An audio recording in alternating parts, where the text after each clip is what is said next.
What up? What up? What up? What up? Yo, we are back for another one. Absolutely, absolutely. So, as we promised in our last show, we had a recap of the Yorton Cup, and we thought it was very important that we can go get all the winners, to come and stop by and have a short conversation with us, or even a long conversation, depending on however that goes. But we have, I think, another first time. I hold this very special to my heart when we get a first time or a one time because that's in my category. One time. But it may not be her last, and hopefully it's not my last.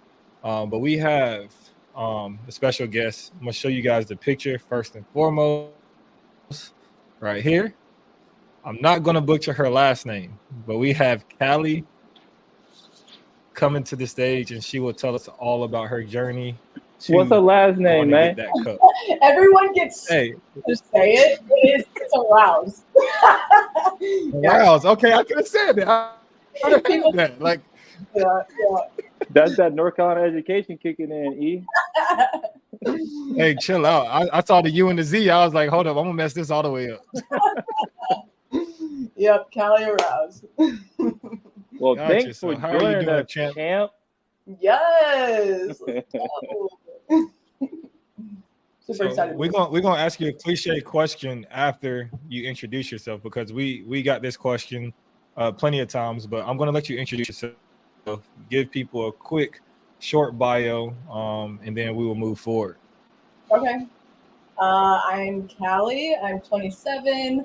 I live in Omaha, Nebraska. I'm from Kansas City, Missouri. I'm married. I coach for a living. I do competition prep coaching. I've been doing that for 2 years, but coaching for 6. I run my own company for that. I have coaches that work with me. And yeah, and I love bodybuilding. Hey, she out there with the what's they call the corn huskers? Oh yeah, the corner. I got a feeling we're gonna hear she's a Chiefs fan by the end of the live too, but it's okay. Well, of course, yeah. Oh, there we go. There Yeah. we go. It's already out the way. Yeah, the Chiefs are it for sure. So the number one question that we got asked last year, and I'm pretty sure someone has asked you, maybe if not, then we'll be the first. And the question is, how does it feel to win the Yorton Cup? I knew that was gonna be the first one. Yeah, man, it was incredible. Like, I was shook. It was like one of those moments where like you literally don't have words, and just to know that like everything you went through was worth it.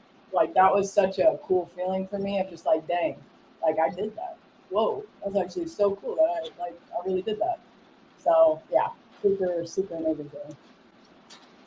So, out of all the natty organizations, what made you pick the OCB, and what made you want to take a run at this Yorton Cup this year? Yeah, so the way I like came into OCB was like such a like accidental thing. Actually, so last year, I was only planning to do one show. It was like my first ever show, and I was aiming for this NPC show here in Nebraska. And then I was like ready way too early. And so my coach was like, "Hey, there's like a natural league here in Nebraska. Like, do you want to hop in that show?" And I was like, "Okay." So I hopped in the show. It was an OCB show. And it wasn't a pro qualifier, but I took the win, and the promoter from that show actually sent me the next weekend to Kansas City to go compete again so that I could get my pro card. So I won that, got my pro card, and then I did the NPC show, and then I went to actually junior nationals for the NPC, and that one went bad. That one went very bad. But the rest of the season was great. So the way I got into OCB was actually accidental. But what kept me in the OCB is like the vibes were crazy different, and I loved like the family feel, the just like how encouraging like backstage was, and like the connections I made. It had my heart from the get. And I just loved like how OCB like treats their athletes, and it like at the shows it really makes me feel like they want to do everything like for me as an athlete instead of just like being driven by money, you know. So yeah, that definitely made me love the OCB, and I got clarity that like this is the route I wanted to pursue. Hey, shout out to that promoter that went that believed in you and sent you to Kansas City to go get that pro card. No, and she came to the Yorton Cup this year to watch, and like she's been amazing. Nice, that's amazing. Yeah. Yeah. Technically, this is your first year. Is this your first year competing ever? Or you have been competing for multiple years? Last year. Nope. Okay. Yeah, last year was my first year. Mm-hmm. But now I'm tied for life. Gotcha. Never stop. Gotcha. So I did go on your page and I saw that you won your pro debut in Colorado. Can you give any like insight on that show for the people who may not have ever went to that show or traveled to that show? How was that show ran? I know I met the promoter. So will you want to give any insight on that pro debut and how did you conquer that pro win? Yeah. So that same promoter is the same promoter from my previous season. So she's been with me the whole time and she's been a rock for me. But so Tanisha, she's amazing. She runs her shows so flawlessly. And again, just makes you feel super like loved and important. And I think that is so important. It was an incredible show. I actually had 3 of my athletes in the show, which was a little stressful, like having it be my pro debut. And then I also had all 3 of them. 2 of them got their pro cards, and then the other one got runner up. So it was just like, that day was probably the best day of my life. Like I that really was probably the best day of my life. Just the high of like, I started the day with a win, and then to watch all my athletes succeed was so it was a great experience. Absolutely. So you said you went to the NPC show and things didn't go your way. Yeah. So what is like one nugget or one lesson you learned from that show? And did that have anything to do with like shifting your mindset going into the Yorton this year? Yeah, I learned a lot through that experience. Like, I know that I had to go through that for so many reasons. That was my first and only loss, and I learned a ton about myself through that. The biggest thing I learned was I had been asking God for clarity of like which direction to go. And to have the experience I did, it gave me crystal clear clarity of like, you belong in the OCB, like go where you will be competitive. And like, I'm natural. Like especially in the wellness division, like, you guys know. So it just made sense, and it gave me clarity. Like, hey, I belong here. I'm happy here. Like, let me just pursue this. Man, God said the complete opposite to me, but go ahead. That's funny. So I learned that. I learned a lot about like reversing and like post-show experience. If I wouldn't have gone into a deep hole so quick like I did last year, I wouldn't know how to coach my athletes out of that now. I think if it would have gone perfectly and I would have had a flawless season, like I wouldn't be able to tap into like that feeling that athletes feel. And so I was really thankful for the loss. I was thankful for like low key, like the post-show blues and like honestly the depression that came with that. Like, I'm really thankful for that. And I'm not repeating it this year. And I'm already really proud of myself this week because I took what I learned last time and I'm not doing that again, but I had to feel that in order to know that. So I learned that. And ultimately, because after that show, I was supposed to continue prepping and go to the Yorton last year. And my body had stopped like responding, but I was so stressed, and I had been in prep a long time. And I had just like dug myself to the ground. But I'm really stubborn. And so I'm like, no, I promised that I would do this. Like, and I felt pressure to do it. and I had bought my tickets. Like, I paid for everything for the Yorton last year, and I didn't go.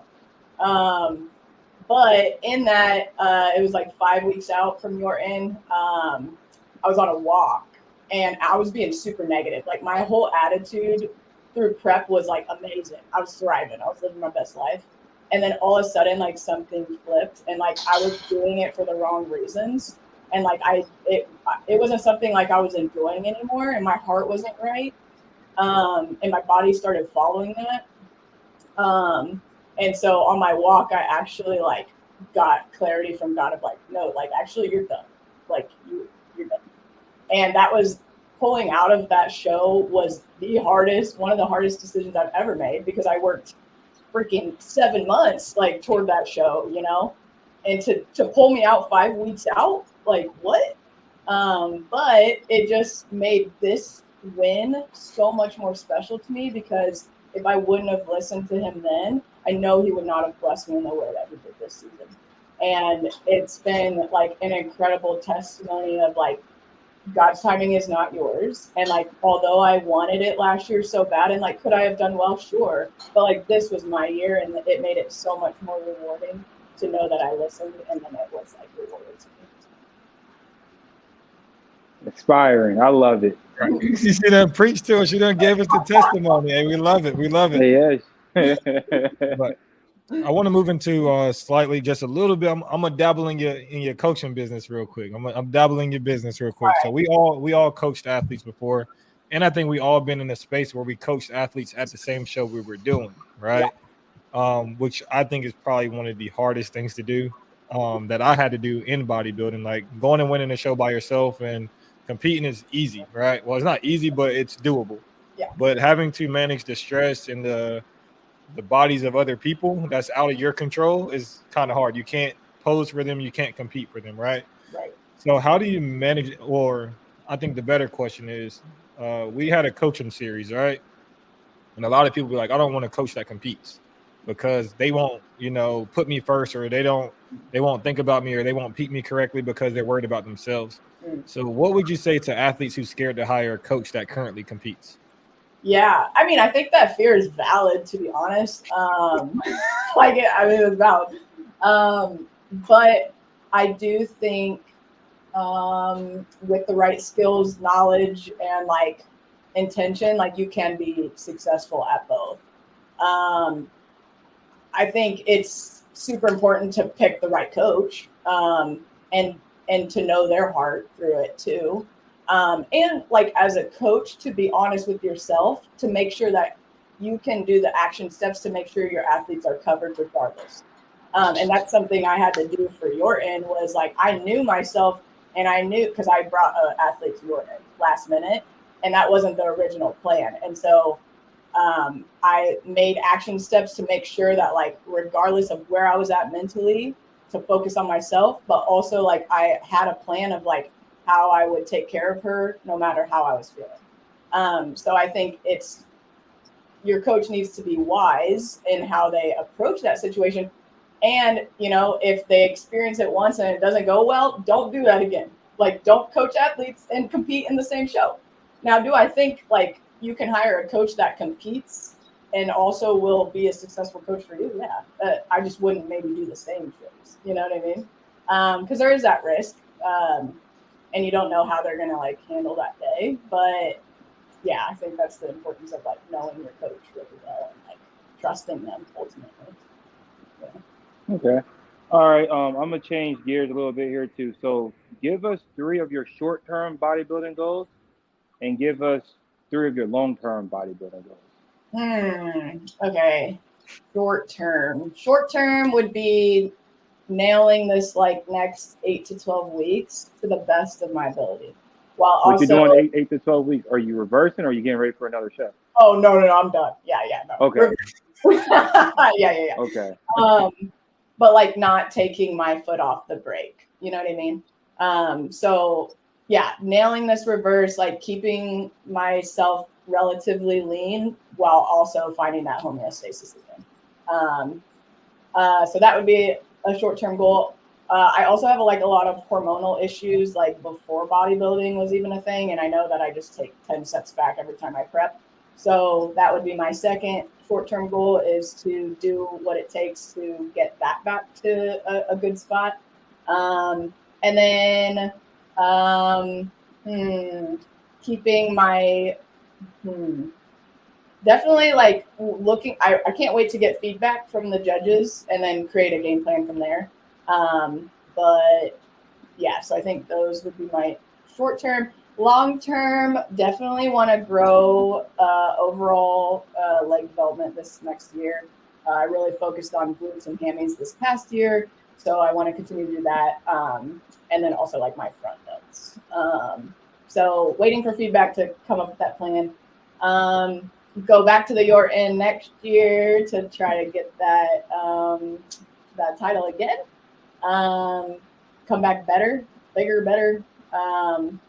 And hopefully bring a couple more athletes to the Yorton next year. So I think that would be long-term goal. Okay. So we started this whole quick hitter series where we ask you 3 random questions, right?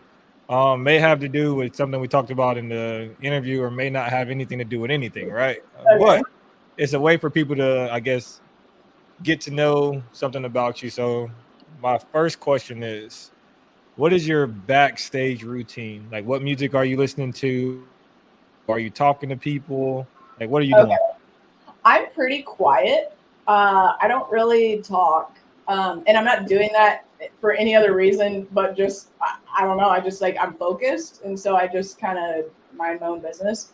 I actually this year, so I've never listened to music backstage. Like, that's not been something I've done, to be honest. This year, my coach was like, pop in your headphones and sit there. And I was like, what do I want to listen to? And I actually put on worship music, and that like kept me calm, which I wouldn't think that's what I would choose. But that's what I chose. And it did keep me calm. So I just propped my feet up and didn't talk to nobody, and I just listened. All right. Second one is, what was your post-show meal after the Yorton? Oh, a burger always.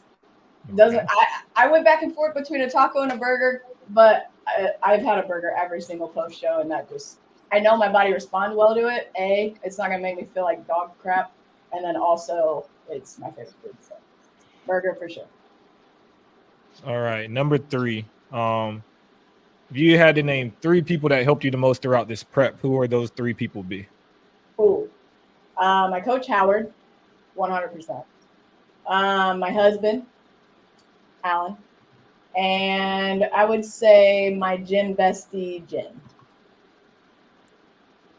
All right. Well, I think we can end on that note right there. I think we'll leave it on a positive note. So I don't get to ask my question. What are you doing, guy? Like, when have we ever just done you asking quick hitters? I thought your 3 for 3 was your questions. When have we ever did that, man? Right, go for it. I just get treated so differently now that I took an L. I took my first L in 3 years, and I just get treated so differently. Oh, this my is crazy. Ask your questions. All right. So, who's the first person you called after you won the Yorton Cup? I honestly, I had all my favorite people there with me. I actually didn't call anyone. Okay. Taylor Swift or Carrie Underwood? Carrie Underwood. All right. Turn up. Are the Chiefs going to go back to the Super Bowl and win it this year? Of course. Give us your prediction. You said, of course. They're the Chiefs. Okay. I got a fair answer, right? Very fair answer. All right. So now we were in the episode because we both got. But we appreciate you, Cali, for joining us. It was truly a pleasure, truly an honor to have you on. And hey, best of luck to your reverse. But until next time, y'all, we out.